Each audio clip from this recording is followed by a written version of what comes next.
Hi guys, पिछली video में हमने देखा कि इंटरनेशनल बिजनेस क्या है। आज हम स्टेजेस ऑफ इंटरनेशनलाइजेशन के बारे में बात करने वाले हैं। आप देख रहे हैं लेविश डिजिटल। तो शुरू करते हैं आज की इस वीडियो को। इंटरनेशनलाइजेशन की 5 स्टेजेस है। Domestic company, international company, multinational company, global company और transnational company. Domestic company. India एक डेवलपिंग कंट्री है जिसमें हर रोज कई सारी कंपनीज अपना बिजनेस सेट करके बैठी है। डोमेस्टिक कंपनी वही कंपनी है जो इंडिया के लोकल मार्केट में रूल करती है। डोमेस्टिक कंपनीज के ऑपरेशन, मिशन और विजन नेशनल पॉलिटिकल बाउंड्रीज तक ही सीमित होती है। ज्यादातर domestic companies domestic market opportunities, domestic supplier, domestic financial companies और डोमेस्टिक कस्टमर पे फोकस करती है। हमारे आसपास मार्केट में बहुत सारी डोमेस्टिक कंपनीज काम करती है। डोमेस्टिक कंपनीज अपना बिजनेस लिमिटेड रखती है। ज्यादातर वो अपना बिजनेस ग्लोबली ग्रो करने के बारे में नहीं सोचती। ये कंपनीज डोमेस्टिक मार्केट में डे टू डे लाइफ में लगने वाले प्रोडक्ट पे ज्यादा फोकस करती है।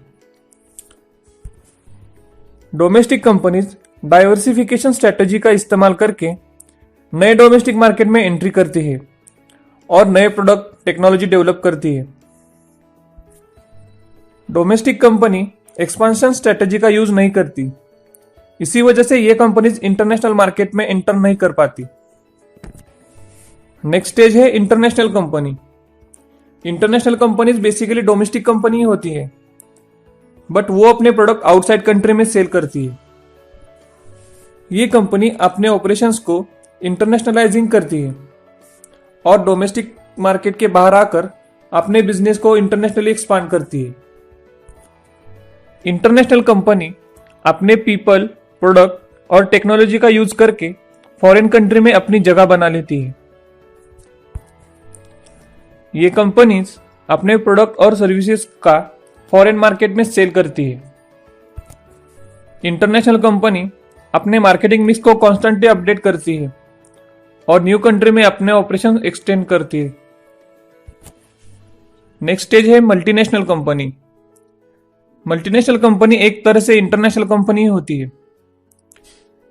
कई बार इंटरनेशनल कंपनी की एक्सटेंशन स्ट्रेटेजी फेल होती है, मतलब उनके प्रोडक्ट न्यू कंट्री में अडॉप्ट नहीं किए जाते। तब इंटरनेशनल कंपनीज उन न्यू कंट्री में अपने ऑफिसेस, ब्रांचेस और सब्सिडरी स्टार्ट करती है। इससे न्यू कंट्री के मार्केट में डिमांडिंग प्रोडक्ट, उनके कल्चर और उनकी लॉयल्टी अचीव करने में हेल्प होती है। और इस स्ट्रेटेजी का यूज करके मल्टीनेशनल कंपनी न्यू कंट्री में अपना बिजनेस सेट करती है। इंडिया में कई सारी मल्टीनेशनल कंपनी वर्क करती है। टीसीएस, विप्रो, इन्फोसिस, बीएमडब्ल्यू ऐसी बहुत सारी एमएनसी कंपनीज इंडिया में वर्क करती है। नेक्स्ट है global companies. Global company global marketing strategy का यूज करती है। ग्लोबल कंपनी होम कंट्री में प्रोडक्ट प्रोड्यूस करती है और उसे ग्लोबल मार्केट में सेल करती है, और प्रोडक्ट ग्लोबली प्रोड्यूस करती है और उनका लोकल डोमेस्टिक मार्केट में सेल करती है। नेक्स्ट स्टेज है ट्रांसनेशनल कंपनी। ट्रांसनेशनल कंपनीज अपने प्रोडक्ट, मार्केटिंग, इन्वेस्टमेंट और ऑपरेटिंग वर्ल्ड वाइड करती है।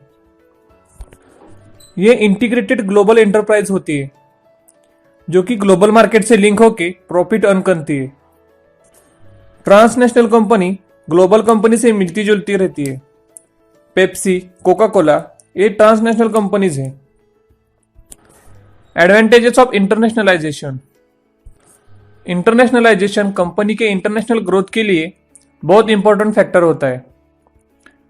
इससे कंपनी के फाइनेंशियल परफॉर्मेंस पर इफेक्ट होता है। इंटरनेशनलाइजेशन से कंपनी उनके बिजनेस और ब्रांड पर रिस्क होती है। मार्केट में कंपटीशन का इन्वायरमेंट क्रिएट होता है।